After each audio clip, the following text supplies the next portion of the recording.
né? Então, primeiro teve a chamada explosão cambriana, onde teve uma grande diversificação de seres vivos, especialmente de animais. E para você ter uma ideia, hoje a gente chama de filos em biologia, né? A gente tem cerca de 30 e poucos filos básicos, tipos básicos de animais, né?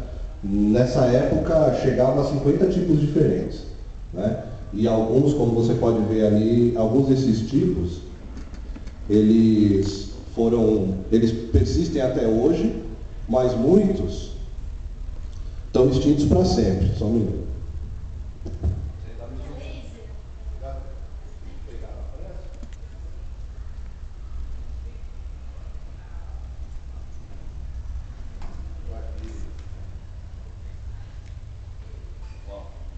Alguns tipos, como por exemplo o otoia, ele é um verme criaculídeo, é um tipo que existe até hoje.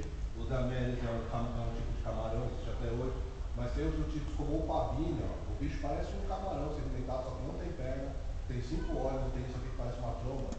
É um dos tipos que desapareceu para sempre. O Anomalocaris aqui, que era o maior da época, 70 centímetros de comprimento. Naquela época o animal de 70 centímetros era um gigante. Né? E é outro tipo que desapareceu para sempre também. E outros tipos de hoje, por exemplo, o Aicheia, né? Ele é um tipo de verme marinho parente da minhoca. Então, alguns desses tipos se extinguiram para sempre e outros sobrevivem até hoje. É só para ilustrar alguns exemplos que o primeiro episódio de extinção levou embora, tá? Próximo. Aquela extinção que acabou com 95% da vida na Terra. Esses são alguns dos tipos, dos 70% lá de tipos terrestres que essa extinção levou embora, tá? Você tem aqui, ó, esses anfíbios grandes, tá? Alguns eram bem grandes. E você tem esses tipos de répteis aqui, especialmente esse, o Dicinodonte, e esse aqui, que é o Dinostrocera alexander. Eles eram répteis mais ou menos desse tamanho, e dá para você ver pela conformação dos dentes que eles têm caninos, né? Então, esse é herbívoro e esse é carnívoro. Esse provavelmente predava esse e predava esse aqui. Esse aqui é um pareiasauro, é um tipo de réptil que foi extinto que não tinha ouvidos, né? Esses dois aqui, eles chamam especial atenção, e esse menorzinho aqui também, porque são os grupos de réptil que provavelmente da onde veio os mamíferos. Tá? Esses tipos maiores se extinguiram nesse episódio de extinção, e só sobreviveram esses menorzinhos aqui, mais peludos, que lembra até um cachorrinho pequeno, um ratinho, né? E só esses tipos sobreviveram e chegaram a conviver com os dinossauros. Tá? E durante a era dos dinossauros eles deram origem aos mamíferos. Próximo. Só para ilustrar o oceano da época, né? A maior parte da dizimação nessa época foi terrestre, mas também teve um certo estrago nos oceanos. Tem esse animal grande aqui, que é o chamado euripterídeo, escorpião marinho. Essa espécie aqui era particularmente grande, chegava a 3 metros, tá? Mas tinha de todos os tamanhos. Esse foi um dos tipos que a evolução levou. Tem esse animal aqui que é bastante famoso também na paleontologia, que é o trilobita, né? O trilobita foram os animais que viveram mais tempo na Terra. Eles surgiram há 500 milhões de anos e desapareceram só na extinção permo-triásica, quer dizer, eles viveram 250 milhões de anos. Tá? E foi outro tipo que a natureza levou também, nessa extinção. Próximo. Esse aqui todo mundo conhece, né? É a extinção do Cretáceo Terciário, que foi o último grande episódio de extinção, né? Que foi aquele, e aí você tem os tipos, né? Os tipos de animais que viveram no Cretáceo. Dinossauros aqui de vários tipos, né? Você tem aqui dinossauro emplumado. Esse tipo de planta, que são palmeiras, né? Era um tipo de planta muito comum nesse tempo, e hoje elas são muito mais raras, porque nesse episódio de extinção, essas plantas começaram a rarear, e as plantas com flores, que eram novidade na época, começaram a tomar conta, né? Hoje as plantas com flores dominam, né? Aqui você tem as Esperornis, que é um tipo de ave que não foi extinto, né? As aves sobreviveram. O mamífero aqui, ó, pequenininho, o Megazostrodon. Então, e pterossauros voando, né?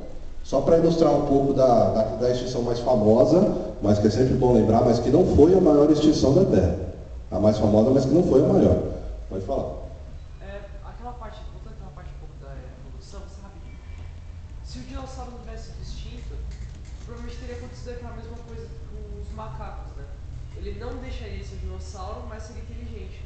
Provável, assim, muitos cientistas teorizam isso, porque tem alguns dinossauros pequenos carnívoros, que é bom lembrar, que foi o grupo que de onde veio as águias, aquela famíliazinha onde faz parte o agora famoso Velociraptor, Dromaeosaurus. Já se sabe que eram dinossauros que tinham penas, tinha algumas espécies que não tinham nem mais dente. Então, esses animais eles são os ancestrais das águias. Provavelmente, se os dinossauros não tivessem sido extintos, alguns deles, talvez, quem sabe, esses animais eram bem inteligentes, eles poderiam desenvolver uma capacidade cognitiva maior sem deixar de ser dinossauro, né? Não aquela coisa humana, jamais. É bem provável. Hoje já se sabe, por exemplo, que tem alguns especialistas que até arriscam a dizer que os golfinhos e baleias só não construíram uma civilização porque não tem mãos.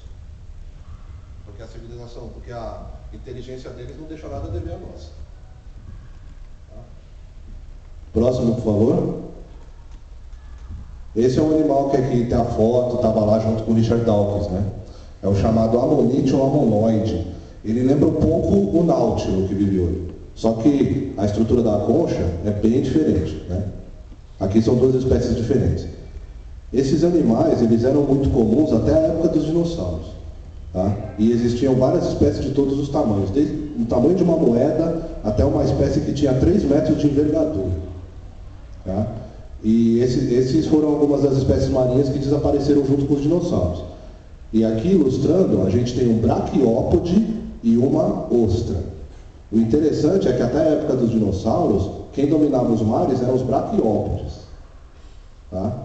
E, assim, utilizando uma linguagem bem fácil, mais acessível, a ostra, o que é o bivalve, vamos dizer assim, ela abre assim, né? Nesse sentido. E, vamos dizer, lateralmente. Os braquiópodes, eles abrem assim, horizontalmente. É uma diferença básica para reconhecer um do outro. Na época dos dinossauros, quem dominava eram os braquiópodes. Depois que eles se extinguiram, o número de espécies de braquiópodes diminuiu, assim, drasticamente, e a das ostras começou a aumentar. E hoje quem domina são os bivalves. Bivalves, ostras, mexilhões similares. Próximo. Tá? Olha só. Os episódios de extinção em massa tiveram um papel fundamental na evolução da vida na Terra, pois através desses nichos ecológicos foram ocupados, sendo posteriormente preenchidos pelas novas espécies que surgiram. Contudo, pelo menos desde a época das grandes navegações, a ação humana na dizimação de espécies vem sendo bastante acelerada, a ponto de muitas vezes ecossistemas inteiros não conseguirem se recuperar. Duas coisas aí. Primeiro, esses episódios de extinção, as extinções elas moldaram a história da vida na Terra. Porque, como eu disse, se os dinossauros não tivessem sido extinguidos, nós não estaríamos aqui, né? Da mesma forma, se uma daquelas formas primeiras lá da fauna de Burgess tivesse prosperado e algumas tivessem sido extintas, que hoje sobrevivem, provavelmente a história da vida na Terra hoje seria outra. Se a célula eucarionte, que é a célula mais complexa, com organelas, não tivesse se desenvolvido, provavelmente a vida na Terra hoje seria só bactéria arqueia. A gente só teria micróbio. Tá?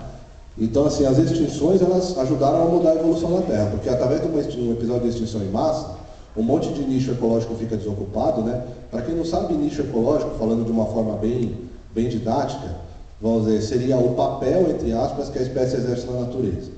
Então, com essa extinção em massa, você tem um monte de nicho vago, e aí vão se desenvolvendo espécies novas, e é mais fácil, com uma quantidade maior de nichos ecológicos, que uma variedade maior de espécies ocupe esses nichos e depois desenvolva novas espécies, né?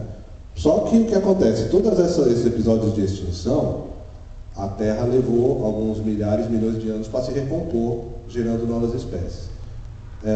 O ser humano, ou já se tem registro, né, que pelo menos desde a época das grandes navegações, aí comecinho do século XVI, né, o ser humano dizimou algumas espécies, em alguns casos de forma extremamente rápida, e assim, não deu tempo da natureza se recuperar, e o resultado a gente vê hoje aí.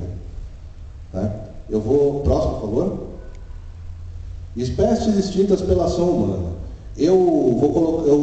Do século XVI até aqui, eu optei por colocar só uma espécie de cada século, tá? Porque, infelizmente, o número de espécies que foi extinta pelo ser humano é grande. Infelizmente é grande. É triste.